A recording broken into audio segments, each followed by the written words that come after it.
Ouça agora uma palavra de fé e ousadia para o seu coração, com o reverendo Roberto Barnabé. Neste salmo, Davi, ele explora a capacidade da profundidade, da onisciência de Deus perpetrar, de Deus conhecer, de Deus vasculhar e saber como é a nossa vida. E a relação que Davi tinha era nessa dinâmica. Saber que Deus era onisciente. E na onisciência de Deus, ele jamais poderia fugir. Não há nada, absolutamente nada que possa fugir da ótica de Deus, do conhecimento de Deus. Não há nada que possa se ocultar dos olhos do Eterno. E fala nessa relação entre ele que veio a essa vida, está sendo guiado agora por um ente muito poderoso. E ele fala da sua relação com esse Deus, sabendo que todos os seus passos, todos os seus momentos de levantar, de sair para trabalhar, para voltar, para se deitar, todo esse passo em que a dinâmica da vida exige, ele sabe que Deus conhece, que Deus tem em suas mãos até aquilo que ainda não foi verbalizado, até aquilo que ainda não saiu da boca. Davi sabe, ele fica surpreso. Ele chama esse Deus como aquele que faz algo maravilhoso. Ele diz: ó Senhor, suas obras são maravilhosas. Pudesse eu contá-las, mas são mais do que posso contar. E ele fica realmente nessa busca, sem entender como Deus pode fazer coisas tão poderosas, de conhecer os nossos dias, de saber como serão os nossos passos aqui na terra. E ele começa a dizer: Senhor, ainda quando era uma massa sem forma, nem era feto ainda, tu já me conhecias, já sabia como eu seria, sabia a cor do cabelo, sabia como seriam os meus olhos. Todos os meus dias foram escritos no livro e o Senhor não refutou nenhum deles. E nessa relação, Davi, ele se entrega: para onde eu fugirei do teu espírito? Para onde eu me abrigarei que o Senhor não tenha conhecimento? A relação que Davi passa a falar que tem com Deus é justamente que Deus conduzia-o. Às vezes nós queremos, irmãos, infelizmente, por causa da própria nossa natureza, não poder contar com muitas pessoas por causa da vergonha, da tristeza, por causa até da situação que nós podemos ser colocados pelas pessoas. Eu penso que ninguém que veio a essa vida veio por vir. Eu não creio na teoria do acaso, mas eu creio que todos que nasceram, todos que vieram a esse mundo, têm um propósito de Deus. Tem um desígnio nessa vida. Porque a Bíblia fala, até em casos extremos, de situação, e me remete ao pensamento agora do Salmo 121, que os nossos filhos são herança do Eterno, é do Senhor. Até em casos extremos, de situações que não seguem uma norma, uma formalidade de família padrão, mesmo quando algumas pessoas vêm a esse mundo sem ter amparo, sem ter uma diligência que possa acolhê-lo, mesmo assim, quando há um processo de fecundação, ali não é a questão que o homem semeou o sêmen e que então houve o processo de fecundação. Não.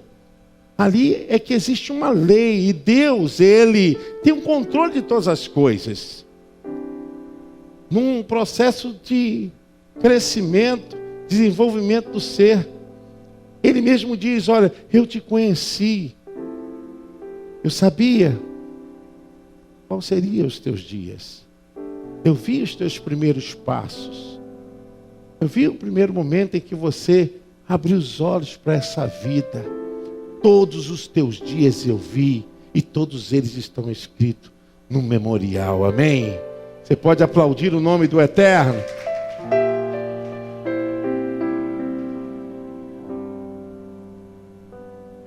Davi falava isso porque ele seria o rei de Israel. Ele sabia das agruras, das dificuldades que pesaria sobre seus ombros. De poder caminhar com aquela nação.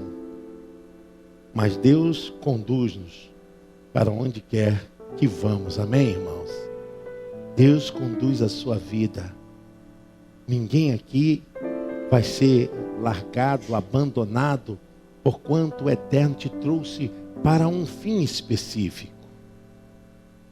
Eu sempre penso que aquilo que te incomoda foi para isso que Deus te levantou, para mudar. Para mudar. Falava hoje com o Ministério dos Homens que o nosso grupo tem uma diversificação de chamados. Cada um tem um chamado para um ramo, para o outro. E cada um tem uma aspiração profissional. Sabe por quê? Porque o mundo precisa de pessoas assim. Se todos fossem iguais, o mundo seria realmente deficiente. Nós somos, na proporção que Deus nos criou, chamado para alguma coisa, para realizar alguma obra. E essa busca incessante que Davi, ele consegue encontrar essa força que vem de Deus, e Deus fala ao seu coração, e ele diz no versículo 15, os meus ossos não te foram encobertos, quando no oculto fui formado e entretecido, como nas profundezas da terra.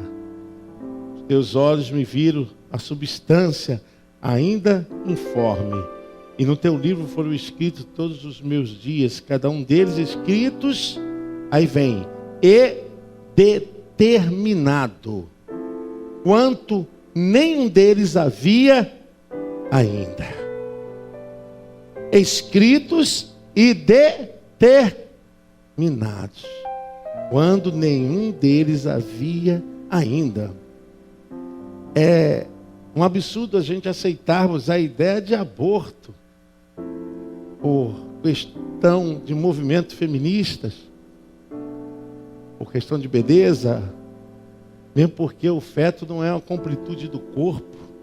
A criança só depende da mãe por uma questão simbiose, uma questão de alimentação. Mas a gente sabe muito tempo quando chega o momento da maturação, o próprio corpo da mãe, ela expele aquele ser que não é a completude do corpo dela. Crianças são coisas que o mundo joga no lixo. E o mundo vai pagar muito caro por isso. O aborto não é algo de Deus. Eu creio que Deus tem liberado o perdão. Muitas pessoas têm sido curadas. Mesmo porque quando uma pessoa faz um aborto, há uma leitura inconsciente de que um ser está sendo gerado. Por isso que a gente tem muita gente com depressão pós-parto devido ao aborto. E mesmo que a pessoa faça o aborto, todo um processo orgânico já foi acionado na mente para que se produza tudo que seja necessário para aquele ser que foi retirado. E a gente vê muitas pessoas sofrendo, muitas pessoas têm esse sofrimento, não num tempo recente, mas depois, futuramente. Porque as pessoas se esquecem que a mente, ela não trabalha com tempo, ela é atemporal. A pessoa fala, mas eu fiz isso há tantos anos atrás e agora que está acontecendo. É problema seu que você está falando isso, mas a mente não sabe que é um tempo atrás. E aí a gente vê tanta coisa acontecendo, quando os planos do eterno é justamente dar valor à vida, à existência humana. A gente aprender a entender que nós vimos pela vontade de Deus. Deus que nos trouxe a vida. Nem a pessoa que tenta o suicídio, pela lei é garantido por isso. Pelo contrário, é um criminoso quem atenta contra sua própria vida, seu próprio corpo. O que nós precisamos hoje é entender que quanto mais o ser humano buscar a face do eterno, esse vazio existencial, essa luta que ele vive, vai ser realmente banida. Porque Davi começa a viver esse atordoamento, dessa descompensação mental, mas ele busca Deus. Ele sabe, o versículo 17 diz, que preciosos para mim, ó Deus, são os teus pensamentos, e como é grande a soma deles. Se contasse, excede os grãos de areia.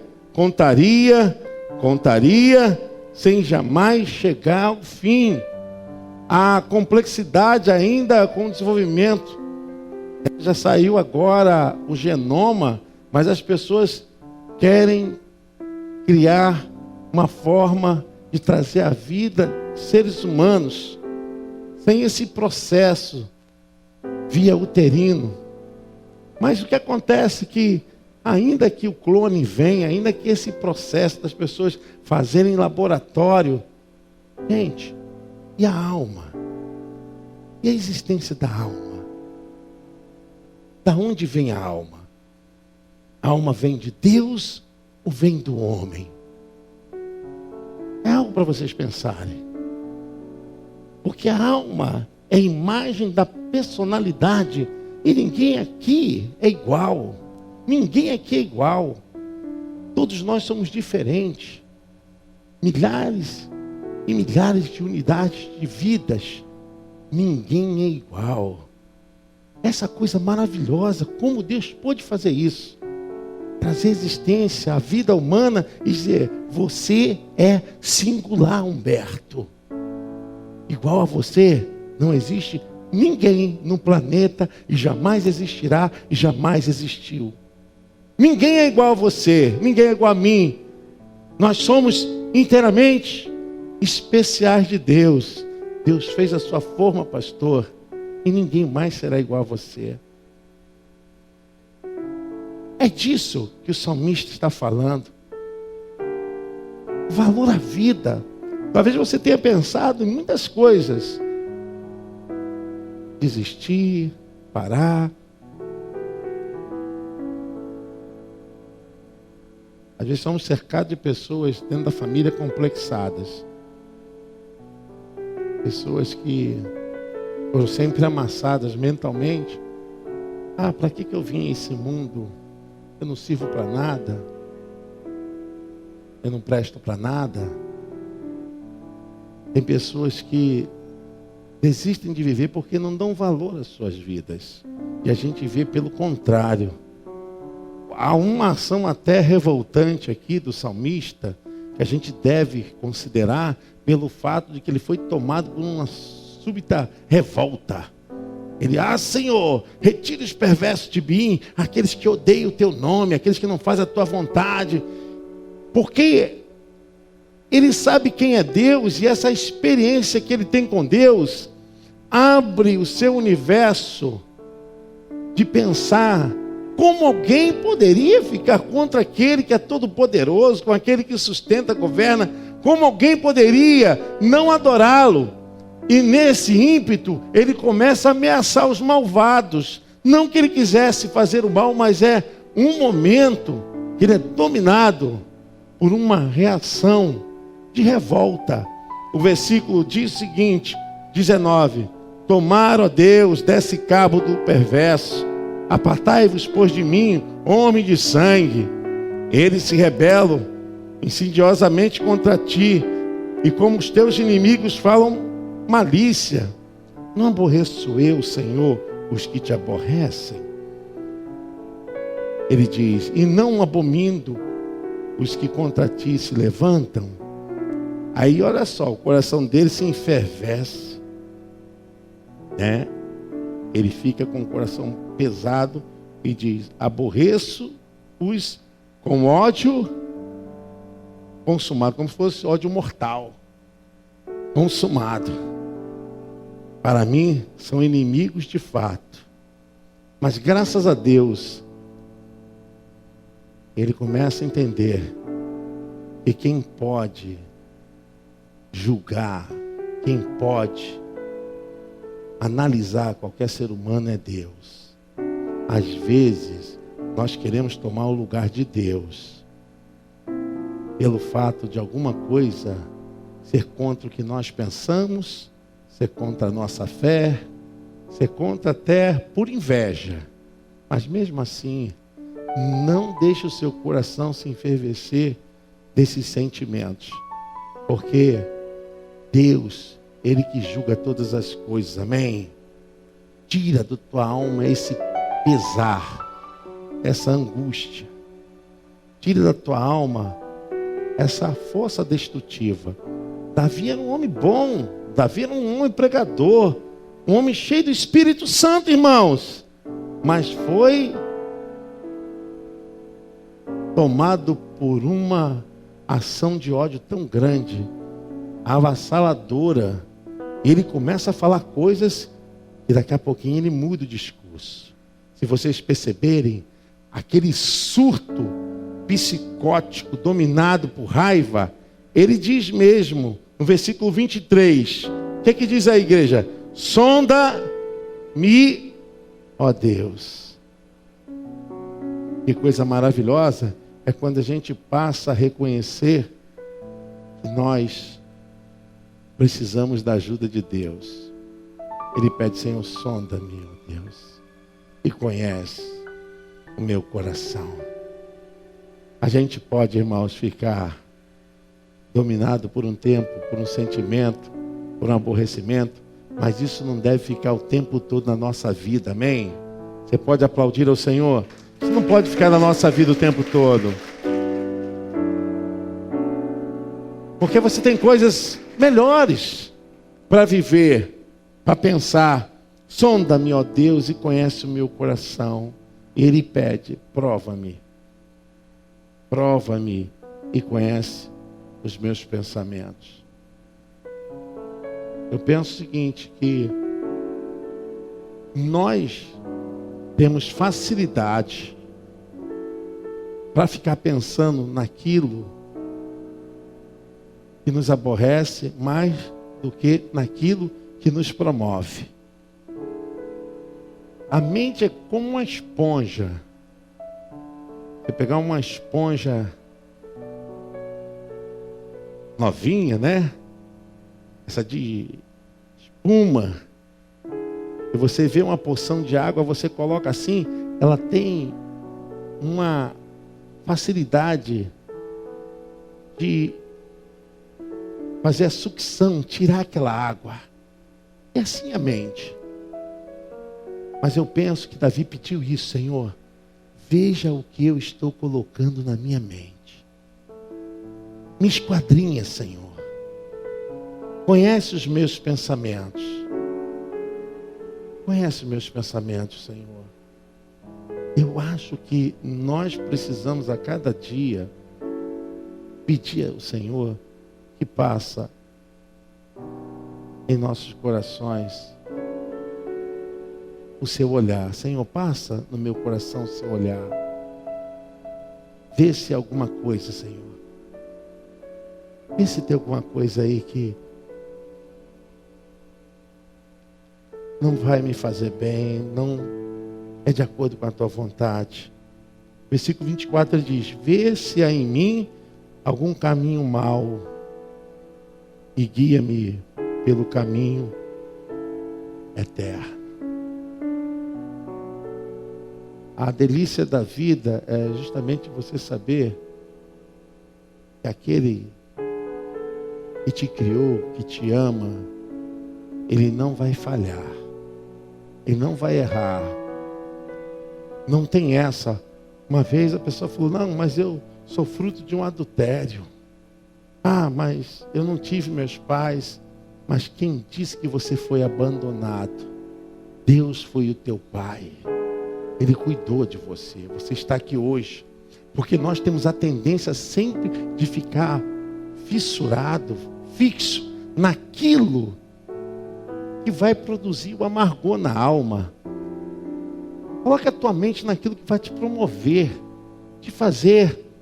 Quando Davi sentiu que a sua alma estava se azedando, ele voltou-se para Deus. Sonda-me, ó Deus, me tira desse calabouço interior, lava minha alma e vê se há em mim alguma rota, algum destino, alguma coisa que eu vou para o caminho errado. E guia-me agora no teu santo caminho. Guia-me na tua direção. E Deus guia, irmãos. Deus é fiel. Deus guia. Os nossos planos são os planos de Deus, amém? Os nossos planos são os planos de Deus.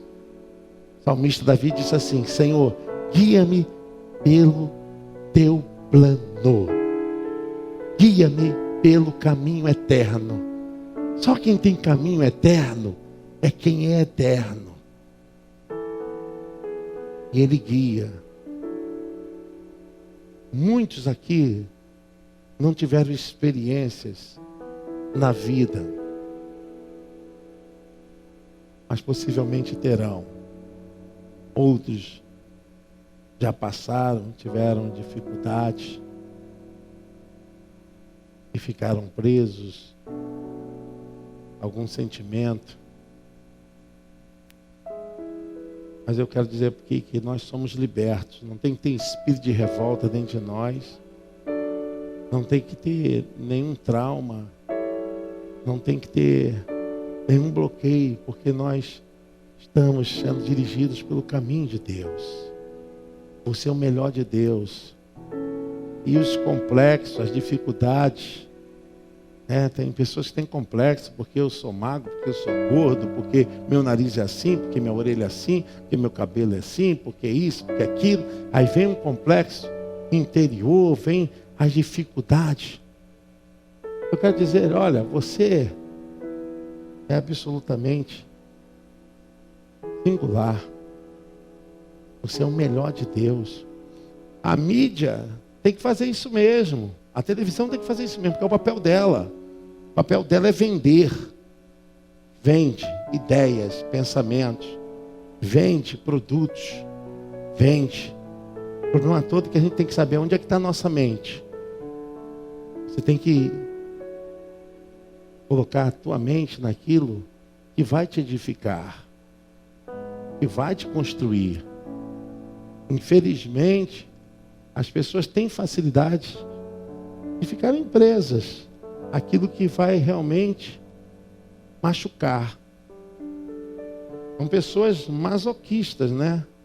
Tem gente que gosta de ficar se alimentando de sofrimento. Tem gente que gosta de ficar falando de sofrimento. Tem gente que gosta de ficar só tocando em sofrimento. E você é aquilo que você repete. Nós somos aquilo que repetimos. Se você diz que é um fracassado, um desgraçado, se você não presta, é isso que você é. E é isso que o seu corpo vai entender que você é. Os neurocientistas já hoje confirmam que existem nervos ligados ao cérebro, junto à fala, que aquilo que você fala, você molda o seu cérebro.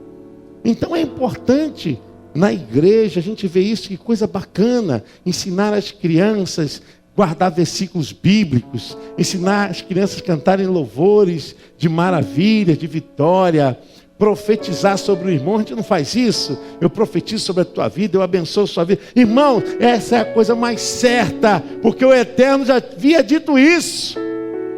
Hoje estão só comprovando. Aquilo que você fala molda quem você é. Quando você começa a declarar que você é um abençoado, que Deus te criou para uma finalidade, procure saber qual é a tua finalidade nessa vida. Seja usado por Deus. Cada um tem um chamado. Cada um tem uma missão nessa vida. Preencha. Estava falando a respeito de felicidade. O que é felicidade? Quando as pessoas falam de felicidade, como se fosse uma busca material, uma busca que é temporária. Comprar um carro, comprar uma casa, casar. E depois que você alcançar, acabou a felicidade vai ficar velha? Você pode encontrar felicidade, mas a felicidade tem que estar dentro de você e não fora de você. Dentro da sua alma. Seu espírito. Alguns anos atrás, um empresário havia sido sequestrado e perdeu seus bens. E como ele não podia levar essa vergonha, porque ele morava muito bem na Barra da Tijuca, uma condição muito boa, filhos estudando nos melhores colégios, e ele chegar em casa e dizer: nós não temos mais nada. O que ele fez? Pegou a sua arma, matou seus 2 filhos e sua mulher e se matou. Onde estava a felicidade? Onde estava a felicidade? A vida dele foi construída pelos bens que ele tinha. Nós precisamos colocar dentro de nós os valores que estão acima dessa vida. Por isso que o Eterno falou: eu te conheço. Deus te conhece. A sua vida não é coisa qualquer. Eu paro para pensar sobre isso. Por que eu estou aqui falando para vocês? Será que isso foi coisa do acaso? Foi simplesmente um desejo do meu coração? Não. Porque Deus faz todas as coisas. Ele tinha que me colocar para ser um mensageiro, um pregador. Se alguém tivesse interesse pelo ser humano, pela alma, pelo sofrimento das pessoas, a preocupação pelas vidas. E não só pôs isso, mas me inclinou para outra área da ciência humana, porque é isso que me faz bem, eu me sinto realizado. Deus nos criou para um propósito. Qual o seu propósito nessa vida? É a hora de você permitir Deus: guia-me, Senhor, pelo caminho eterno. Fique de pé em nome de Jesus. Você é especial de Deus. Eu vou falar algo aqui que você vai ficar até feliz. Diga assim para o seu irmão: você é lindo. Você é lindo, pastor. Você é lindo, pastor. Você acredita nisso? Você é lindo. Você é lindo, meu irmão. Ou é? Diga: eu sou lindo. Você se ama, meu irmão. Você é o melhor de Deus. Você pode aplaudir o Senhor. Você é o melhor de Deus. Você é o melhor de Deus. Oh, Eterno, muito obrigado por essa noite, Senhor, por esse culto. Pai, a tua palavra nos alimenta, nos sustenta. Para onde iremos? Que podemos fugir da tua presença? Ah, Senhor, se formos pegar a linha do horizonte, tu nos encontrarás. Se descermos o mais profundo abismo, também ali o Senhor nos achará. ó Deus. Se eu subir ao céu, lá tu estás. Pai, queremos nos render a Ti e confiar no Teu caminho. Guia, Senhor, as nossas vidas. Nós abrimos agora os nossos corações. Pai, tira toda amargura, tristeza, todo bloqueio. Tira os impedimentos aqui, Senhor, da alma. Talvez pessoas com vontade de desistir, com vontade de parar, porque e Deus diz, olha, eu sou a sua destra, a sua mão direita. Eu vou à frente contigo. Pai, abençoa-nos. Abençoa os batizandos dessa noite. Abençoe, Senhor Deus, as vidas que não puderam vir hoje por causa de muitos fatores.